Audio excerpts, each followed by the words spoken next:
Hello friends, welcome to my YouTube channel. तो आज हम बात करेंगे बिहार सिमुलतला आवासीय विद्यालय क्लास 6 के एक्सपेक्टेड कट ऑफ के बारे में। जैसा कि आप लोगों को पता होगा कि 9 दिसंबर 2021 को इसके पीटी का एग्ज़ाम हुआ था क्लास 6 के लिए। तो आखिर उसका एक्सपेक्टेड कट ऑफ क्या रहने वाला है सभी कैटेगरी के लिए। तो यहाँ पर जो मैंने आपको कट ऑफ जो बताया है वो आपको गर्ल्स और बॉयज़ दोनों को मिलाकर बताया है। तो आपका कट ऑफ जानने से पहले एक इन्फॉर्मेशन आपको और भी जान लेना अति आवश्यक है। तो वो इन्फॉर्मेशन क्या है, तो उसके बारे में हम लोग बात कर लेते हैं। जैसा कि आपको पता होगा कि 9 दिसंबर 2021 को तो इसका एग्ज़ाम पीटी का संपन्न करवाया गया विभिन्न केंद्रों पर। इसके बाद क्या होगा कि इसके बाद इसका आंसर की निकाला जाता है। ठीक है, आंसर की निकाला जाएगा। तो आंसर की से आप अपना आंसर मिला लीजिएगा कि आपका कितना सही हो रहा है। एक तो मैंने आपको सभी सब्जेक्ट का वीडियो बनाकर आप अपलोड कर चुका हूँ। ठीक है, इसके बाद आपका डिपार्टमेंट की तरफ से आंसर की निकाला जाएगा। तो आपको आंसर की से भी मिला लेना है। कभी कभी क्या होता है कि आंसर की में बहुत सारे ऑप्शंस क्या होते हैं कि ऑप्शंस में त्रुटि होता है। ठीक है, यानी जब त्रुटि होता है तो आपका डिपार्टमेंट की तरफ से क्या होता है कि आंसर की के लिए, ठीक है, ऑब्जेक्शन फॉर्म को निकाला जाता है। ऑब्जेक्शन फॉर्म ये आपका आंसर की के साथ ही निकलता है। ठीक है, आंसर की के साथ ही निकलेगा। तो ऑब्जेक्शन फॉर्म निकलता है, उस ऑब्जेक्शन फॉर्म को आप फिलअप करिएगा और फिलअप करने के बाद उसे सबमिट कर देना है। जैसे मान लीजिए कि मैं एक चीज़ आपको बताता हूँ। जैसे आप कुछ इस तरह समझिए कि आपका आंसर की निकला और उसी समय एक ऑब्जेक्शन फॉर्म भी दे दिया जाएगा। उस ऑब्जेक्शन फॉर्म में आप अपना रोल नंबर वगैरह डालने के लिए रहता है, किस क्वेश्चन में आपको ऑब्जेक्शन करना है वो डालने के लिए रहता है। ठीक है, और आपके हिसाब से ऑप्शन क्या होना चाहिए तो वो भी डालने के लिए कहता है। तो इस प्रकार से ऑब्जेक्शन का कुछ फॉर्मेट होता है। तो ऑब्जेक्शन किस प्रकार से किया जाता है, जब उसका आंसर की आएगा, ऑब्जेक्शन फॉर्म आएगा तो उस समय मैं आपको वीडियो बनाकर बता दूंगा। फिलहाल हम लोग बात कर लेते हैं इसके एक्सपेक्टेड कट ऑफ के बारे में कि इसका एक्सपेक्टेड कट ऑफ क्या रहने वाला है। सबसे पहले आप ये जान लीजिए कि यहाँ पर सभी कैटेगरी का एक्सपेक्टेड कट ऑफ के बारे में बताया गया है, चाहे वो बॉयज़ हो या गर्ल्स हो, दोनों को मिलाकर किया गया है। ठीक है, एक्सपेक्टेड कट ऑफ अब मात्र ये एक्सपेक्टेशन है, एक्सपेक्टेशन के लिए बनाया गया है। ठीक है, देखिए 2-4 नंबर क्या है आगे पीछे हो सकता है। ठीक है, तो चलिए हम लोग बात कर लेते हैं इसके एक्सपेक्टेड कट ऑफ के बारे में।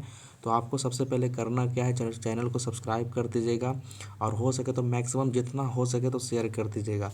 ठीक है, एक इन्फॉर्मेशन आपको मैं और भी बताता हूँ। अगर जिन स्टूडेंट को लगता है कि मेरा पीटी क्वालिफाई हो जाएगा, ठीक है, मेरा पीटी में अच्छा नंबर आ रहा है, मेरा पीटी हो जाएगा, तो वो मेंस के तैयारी के लिए क्या क्या उनको करना चाहिए, तो मैं मेंस के लिए एक फ्रेश एक सिलेबस के बारे में बताऊंगा। ठीक है, ओनली फॉर आपको मेंस के लिए कि कौन कौन सारी चीज़ें इसमें टॉपिक्स बाय टॉपिक्स, ठीक है, हर एक सब्जेक्ट के बारे में बताऊंगा। तो वीडियो को शुरू से लेकर अंत तक जरूर देखिएगा। ठीक है, ये मेंस का जो है आपका सिलेबस, ये मैं अगले वाले वीडियो में बनाऊंगा। फिलहाल आपका कट ऑफ पहले देख लीजिए कि कितना कट ऑफ जाने वाला है। ठीक है, तो सबसे पहले हम लोग बात करेंगे सिमुलतला आवासीय विद्यालय के प्री एग्ज़ाम के एक्सपेक्टेड कट ऑफ के बारे में। तो आप जैसा कि देख रहे हो कि एक तरफ आपका कैटेगरी लिखा हुआ है और दूसरा तरफ expected cut off marks out of 150 marks. 150 number का ये एग्ज़ाम हुआ था। तो चलिए हम लोग कैटेगरी बाय कैटेगरी बात कर लेते हैं। तो सबसे पहला थोड़ा सा मैं जूम कर देता हूँ। तो सबसे पहले हम लोग बात करते हैं जनरल कैटेगरी वालों के लिए। तो जनरल के लिए जो एक्सपेक्टेड कट ऑफ है वो 125 से 130 के बीच में है। देखिए, आपको सबसे पहले क्या है ना कि 100 इसका जो आपका जो जनरल के लिए है, ठीक है, 130 प्लस भी जा सकता है, मतलब 2-3 नंबर इधर उधर जा सकता है। ठीक है, 2-3 नंबर आगे हो सकता है, पीछे हो सकता है। ठीक है, तो आपका जनरल का 125 से 130 के बीच में। और वही हम आगे बात कर लेते हैं बीसी के लिए, बीसी कैटेगरी के लिए। तो बीसी कैटेगरी का जैसा कि आप देख सकते हो कि 122 से 127 के बीच में है। ठीक है, ये भी आपका प्लस हो सकता है। ठीक है, मतलब 2-3 नंबर आगे पीछे हो सकता है। तो मात्र ये एक एक्सपेक्टेशन के लिए बनाया गया। तो बीसी कैटेगरी वालों के लिए 122 से 127 नंबर। नेक्स्ट आगे आगे कैटेगरी के बारे में बात करते हैं। आगे आपका जो है जो स्टूडेंट ईबीसी में आते हैं, तो ईबीसी के लिए 120 से 125 के बीच में। ठीक है, ईबीसी के लिए 120 से 125 हो जाएगा। और आगे बढ़ लेते हैं ईडब्ल्यूएस के लिए। तो ईडब्ल्यूएस का कितना हो जाएगा, तो ये आपका 118 से 123 के बीच में। ठीक है, 118 से 123 के बीच में। ये आपका बॉयज़ गर्ल्स मैं दोनों को सेपरेट नहीं एक ही करके बता रहा हूँ। ठीक है, और फिर उसके बाद हम बात कर लेते हैं एससी के। तो एससी का 110 से 115 के बीच में जाने का उम्मीद है, 110 से 115।